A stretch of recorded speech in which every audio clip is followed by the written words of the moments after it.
Something is sus about the coverage of the prisoner exchange deal between Russia and the United States. And is there Russian propaganda at work?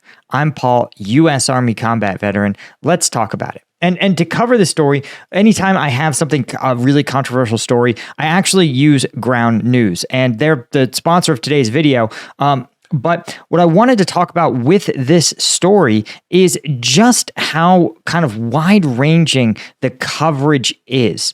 And it's really a case study in how Russia pushes just a very subtly different narrative than so many other sources in the English language world. And that's really where Ground News kind of thrives.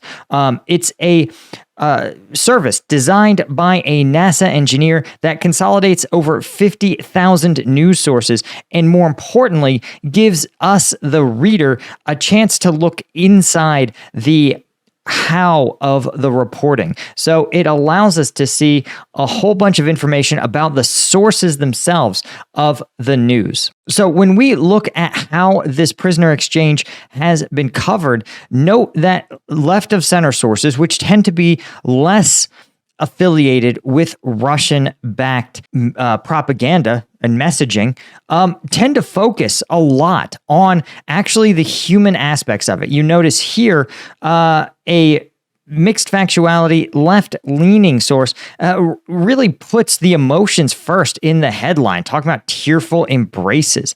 You can also see here another left-of-center German outlet is reporting that the freed individuals arrived unharmed, right? Focusing entirely on the individuals who were freed in this prisoner swap, right? There's also, of course, an acknowledgement, right, that this was freeing dissidents, a huge emphasis on the people who are released. Again, not universally, but you can really see kind of how much of this is oriented towards who was freed in this deal. But where things get more interesting is when we actually go over to the right of center, right? And you can see that the coverage of this story has actually been very diverse, right? You've got about a third of sources operating left of center. About half the total sources here are actually centrist in nature, and about 20% lean right. And that is gives us a really interesting look again in how this kind of coverage can work. And you can see most of these sources are actually pretty reliable, high in factuality. But again, when we look at the mixed sources, you'll see what I'm talking about. So you can see here, when we look right of center, you can see again, there's still an emphasis on freeing the prisoners here, but there's less emphasis on the dissidents. And you can see here, this is it's a low factuality, far right source that simply doesn't acknowledge any part of the fact that these were these were anti-Russian dissidents who were freed, that they were considered unjustly held by the United States. It just simply says, U.S. and Russia agree to release detainees in prisoner swap. Not even clear that they're U.S. citizens. A really sort of obfuscating the story by, again, a far-right, low-factuality outlet. You can see the Epoch Times, also far-right, also really obfuscating the reality here, where their lead quote is benefits outweigh the risk, which is, of course, National Security Advisor Jake Sullivan's decision to actually execute on the exchange, that the benefits of getting our people back outweigh the risks of giving Russia some of its national security. Well, its hitman was the big one. But the fact that it leads with this, you can see it's written in a way that actually makes you feel like it's negative. The people saying the benefits, you read it at first blush and you're like, oh, this is someone saying this wasn't a good exchange, right?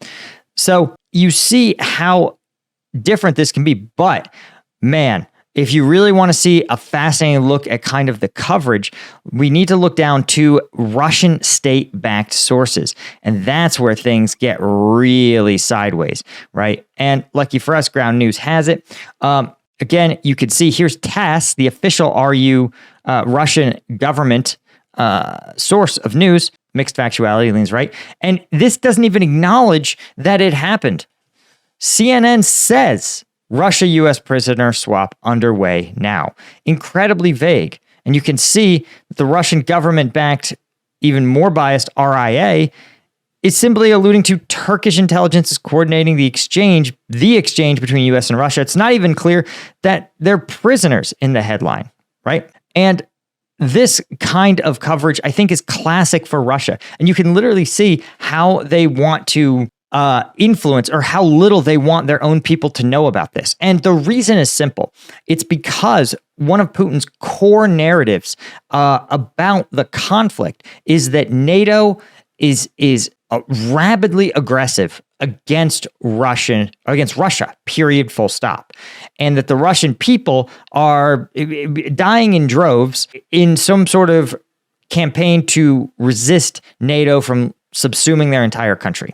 And this narrative doesn't make any sense if you're doing prisoner exchanges like this. If high-level diplomatic coordination and collaboration is possible, and if mutually beneficial exchanges are possible, then the whole narrative of Russia tried to negotiate with NATO. This is Putin's narrative. Russia tried to negotiate with NATO, but NATO just is too unreasonable to negotiate with. Therefore, Russia is fighting a defensive war in Ukraine. That is Putin's narrative to the Russian people at this point. He's got a bunch of other weird narratives about the Russian people and Ruski Mir and stuff, but that's one of the core ones.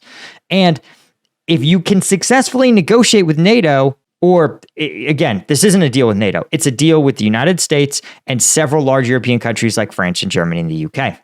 But if you can negotiate with Western and European powers, then the entire war narrative that Putin has been constructing and selling to the Russian people breaks apart. And it's also, so it can't sit there and say, yes, this prisoner swap definitely happened.